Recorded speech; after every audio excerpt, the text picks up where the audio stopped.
When Mary goes to visit her cousin Elizabeth, Elizabeth says something very profound. She says, "Blessed are you who believed that what was spoken to you by the Lord would be fulfilled." Elizabeth is very clear.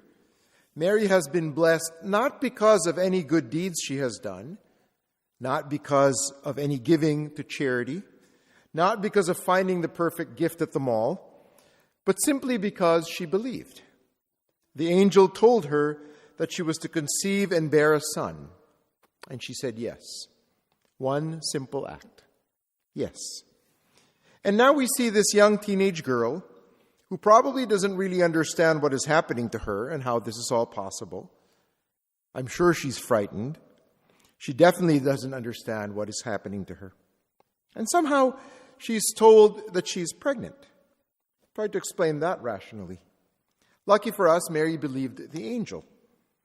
Because the important thing is the belief, Mary's yes, because that's what changed everything.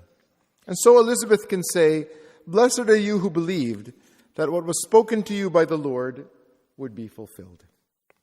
And what did Mary believe in? Well, Mary believed in a promise.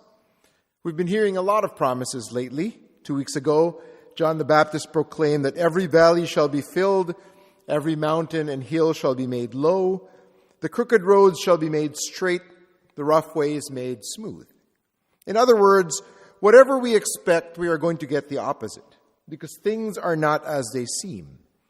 Crooked will become straight, rough will become smooth, and that is a promise that the Lord made. And it was a promise that was fulfilled, because the Messiah was born not as someone rich and famous, but as someone poor and weak and vulnerable, an anonymous baby, the opposite of what was expected. Last week, another promise was made. We heard John the Baptist proclaim, "One mightier than I is coming, and I am not worthy to loosen the strap of his sandals." And once again, God made a promise. And once again, the promise was fulfilled. Because one mightier than John did come. In fact, that's what we are doing, celebrating the fact that he did come. Because that's what Christmas is all about. God made a promise. God fulfilled the promise. Promises made and promises fulfilled. We were promised that the Messiah would come. We saw that the Messiah did come.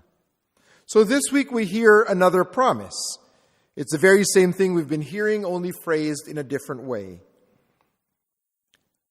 Therefore, we are told, therefore the Lord will give them up until the time when she who is to give birth has born, and the rest of his kindred shall return to the children of Israel. He shall stand firm. He shall shepherd his flock by the strength of the Lord, in the majestic name of the Lord his God. And they shall remain for now. His greatness shall reach to the ends of the earth, and he shall be peace. God's promise through the prophet Micah, from Bethlehem shall come the one who is to be the ruler of Israel. Promises made and promises fulfilled. But we don't always understand them, because God's promises are often the result of what I like to call possibility. God doesn't work with certainty. We do.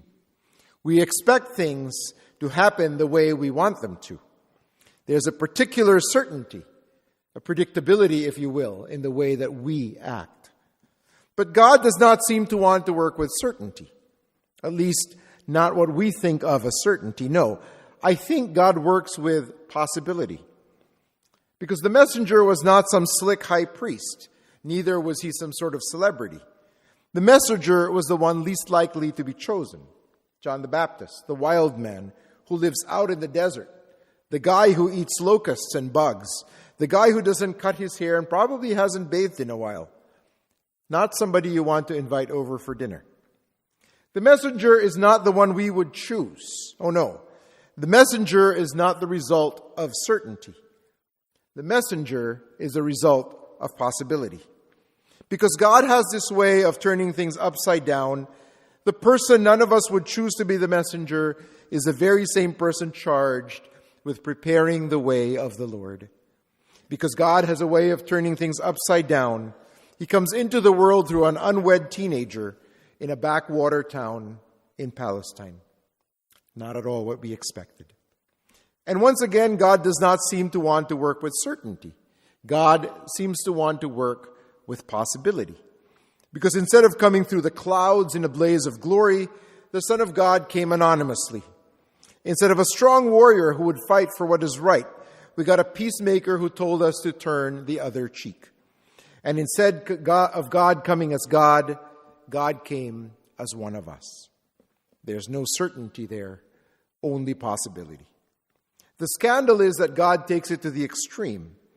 God comes into the world in the most vulnerable possible way as a baby. Babies are completely helpless. They're totally dependent on their parents. They can't feed themselves. They can't protect themselves. They can't even support their own heads. You have to hold them in a certain way. And in this most helpless of human conditions, when we are at our most vulnerable, God comes into our midst. And it makes absolutely no sense if you are looking for certainty. But if you are looking for possibility, then you cannot fail to detect in the incarnation, in the birth of this baby, the workings of God. So look for possibilities. That's the lens through which we might be able to understand God's promises. And God's promises are always fulfilled. And so we go back to Mary. God made a promise to her, and she believed, and it came true, however uncertain the scenario. But the important thing is that she believed. She believed that God's promise would come to pass. And she said yes. And out of that belief and out of that trust and out of that yes came the Savior, born in anonymity, born poor, born weak. The Savior born of possibilities. That was the promise the Lord made. And it was a promise that the Lord fulfilled.